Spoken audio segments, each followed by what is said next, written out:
I have to wonder what I am about to do is a good idea. We'll see. Shabbat Shalom. Tonight is Shabbat Vayikra, so it's the very beginning of the book of Leviticus. It is also Shabbat Zachor, which is the Shabbat of remembering what Amalek did to our people. What Amalek did to our people in Deuteronomy as we prepare this week for Purim.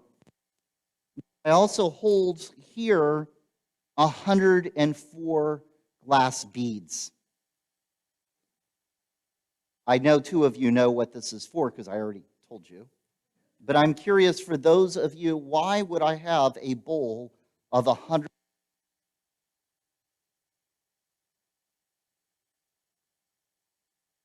I'll give you a hint. March 20th, 2020.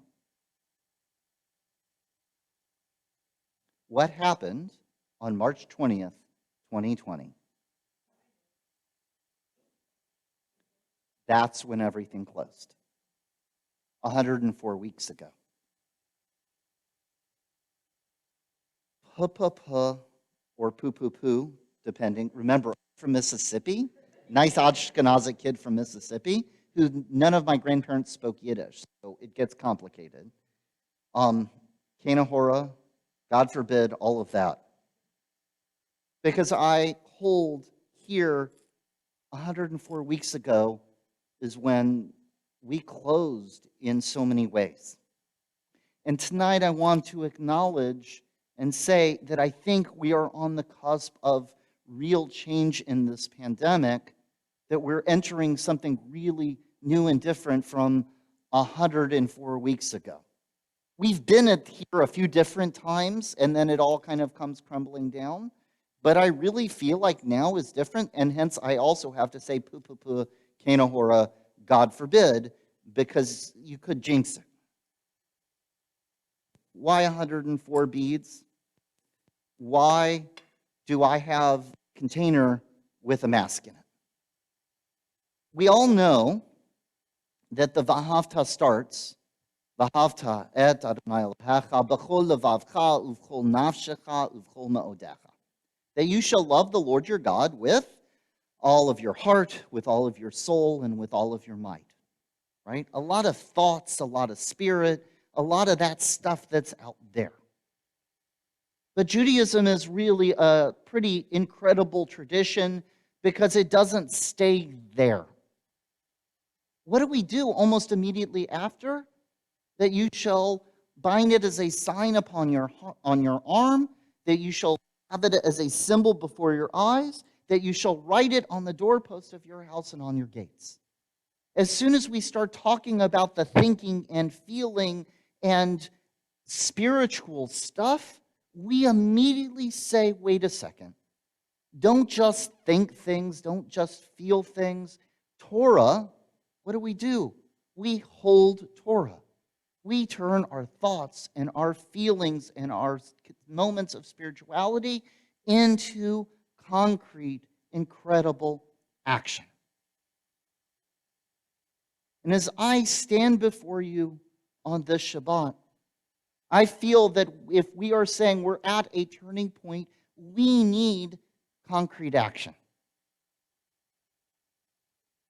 Think about it. Think about the book of Exodus, for example. In the book of Exodus, how long does it talk about Moses being up on the mountain? You get a few verses where he was up there for 40 days and 40 nights. How many verses, chapters, does it spend talking about building the tabernacle, the Mishkan, the Ohel Moed? Millions, it feels like. You, Loretta. That was perfect. Millions. It goes on and on. Multiple parshot, every detail to the number of pegs, to the height and to the covering of that. And then as soon as we have a concrete place to interact with God, Vayikra, God calls out to Moses saying, come on in. And does Moses sit there and just think or just pray? What is that all of Vayikra about? The sacrifices, taking our thoughts, taking our sense of spirituality and transforming it in concrete action in our world. Been thinking about the act of ritual quite a bit because I fear that it's easy. I know in the last couple of weeks, I have found myself multiple times in my car without a mask. Has anyone been doing that? Some of you have. And then you walk into a store, wait, do I wear a mask? Not wear it? Wait, is it okay to not wear? That is all going through my head. And I feel like it would be so easy for us to just say, it's over, no more masks, we're good, everything goes back to normal. But Judaism reminds us, our tradition reminds us in incredible ways that if you've been through an experience, it impacts you, and that this is the beauty of our tradition, that human beings actually have incredible amounts of trouble holding on to those changes or being aware of those changes. That in fact, it is our nature to forget, move on, and let go. And yet, what does our tradition do? It says, wait a second, stop, do an action, remember that impact. How many of you have heard that there is supposed to be a little place in your house that you don't paint or don't complete in order to remember the destruction of the temple in Jerusalem? Not many of you. How many of you got married? How many of you stepped on a glass? Okay, thank you, Dana. Details here. Jay stepped on the glass. Why do we do that? As a reminder, it's one of the many reasons for that ritual, as a reminder of the brokenness and the destruction of the temple in Jerusalem. I can give you an even better example. I mentioned that tonight is Shabbat Zachor. We read from Deuteronomy, and we'll read it tomorrow morning. It's just a little passage that talks about Amalek. Not fearing God, thank you, Cantor. She's booing, and this is why, or that's why for this.